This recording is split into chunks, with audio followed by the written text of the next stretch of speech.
Gen Zs में इन्होंने पोल किया था और उनको लगता है अगर मैं रिलेशनशिप में एंटर करता हूँ अ गाय और अ गर्ल, मेरी जिंदगी उसके बाद बहुत अच्छी हो जाएगी, और ये बात गलत है। जेंजी जेंजी जनरेशन जेंजी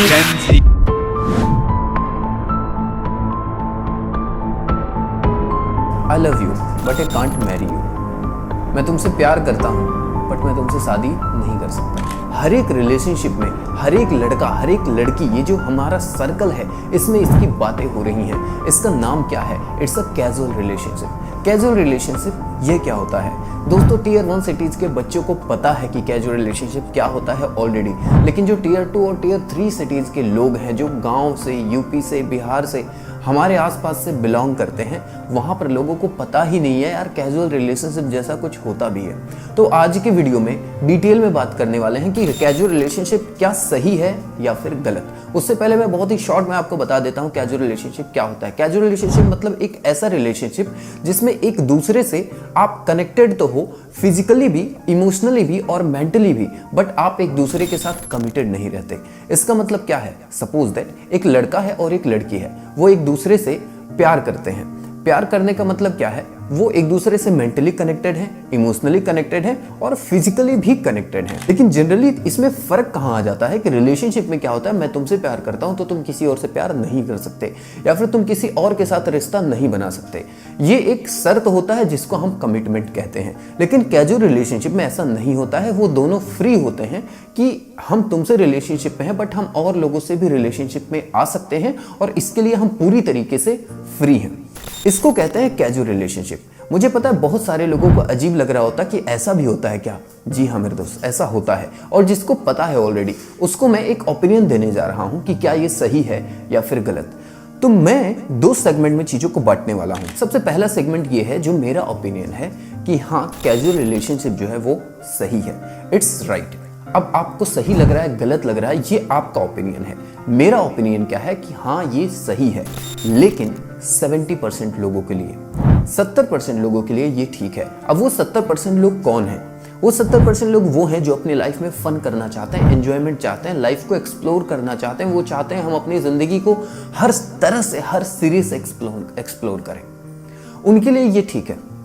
बहुत सारे लोगों का ये मानना रहता है, खास करके बड़े शहरों के जो लोग होते हैं, जो बच्चे होते हैं, उनका ये मानना होता है हम किसी गैर इंसान के साथ अपनी पूरी जिंदगी नहीं बिता सकते या फिर किसी एक इंसान के साथ कमिटेड रह के हम अपनी लाइफ को एक्सप्लोर नहीं कर पा रहे हैं। उस केस में मुझे भाई जिसके साथ मन करेगा मैं उसके साथ रिलेशनशिप बनाने के लिए मैं चाहता हूं मैं उसके लिए फ्री रहूं।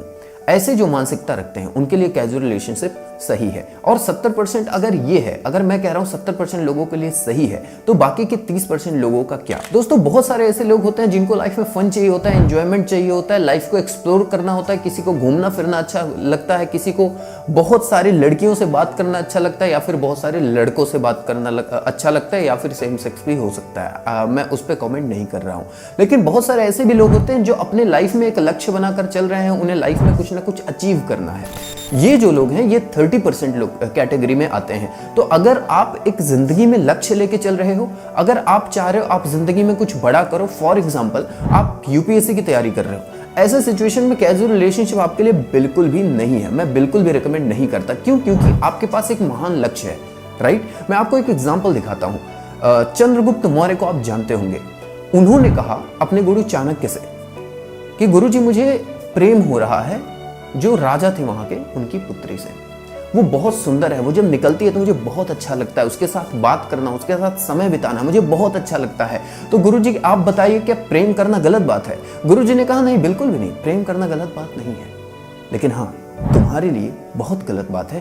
क्यों? क्योंकि तुम एक बहुत बड़ा लक्ष्य लेके चल रहे हो। अखंड भारत को तुम्हें निर्माण करना है। अगर तुम जरा सा भी डिस्ट्रैक्ट हुए तो तुम एक बहुत बड़ा लक्ष्य अपने हाथ से मिस कर दोगे। और सही बात है, अगर वो उस टाइम पे शायद उस प्रेम में पड़े होते तो आज चंद्रगुप्त मौर्य का नाम न मैं ले रहा होता न आप ले रहे होते। तो कहने का मतलब यह है कि अगर आपकी जिंदगी में एक बड़ा लक्ष्य है, अगर आपको कुछ जिंदगी में फोड़ना है, कुछ बड़ा करना है, सफल होना है, पैसा बनाना है, नाम बनाना है, तो आपके लिए सबसे इंपॉर्टेंट क्या हो जाता है? समय। और मैं सिर्फ इसलिए कैजुअल रिलेशनशिप्स के लिए मना कर रहा हूं उन 30% लोगों के लिए जिनकी लाइफ में एक गोल है, बहुत इंपॉर्टेंट गोल है, क्योंकि इसमें बहुत ज्यादा आपका टाइम वेस्ट होगा।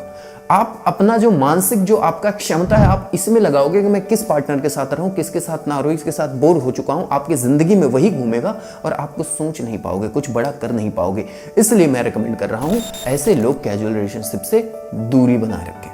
और अगर आप आते हो तो आपकी सक्सेस या फिर फेलियर की जिम्मेदारी आपको खुद लेना होगा।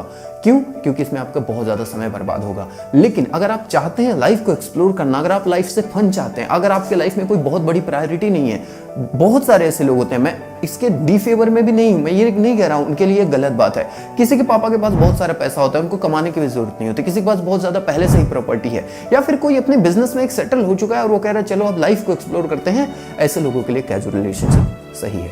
तो मेरे दोस्त, ये था मेरा ओपिनियन कैजुअल रिलेशनशिप से रिलेटेड। अगर आप चाहते हो ऐसे में और भी टॉपिक्स को टच करूं, आप नीचे कमेंट करके बता सकते हो, और ये भी कमेंट करके बताना कि ये जो मेरा ओपिनियन है ये आपको कैसा लगा, सही या फिर गलत। ये वीडियो बनाने का मकसद ना ही नेगेटिविटी फैलाना था और ना ही कुछ और करना था, सिर्फ इतना था कि आप हर चीज के बारे में जानो, अवेयर रहो, ताकि कोई कल को आपको बेवकूफ ना बना सके या फिर आप कहीं भी लो फील ना करो। थैंक यू सो मच, बहुत बहुत धन्यवाद द ग्लोबल थिंकिंग फैमिली का हिस्सा बनने के लिए। अब मैं आपके लिए ऐसे वीडियो लगातार लेके आता रहूंगा जो आपको कुछ नॉलेज प्रोवाइड करा सके या फिर मेरा एक ओपिनियन आपके लिए ले आऊंगा।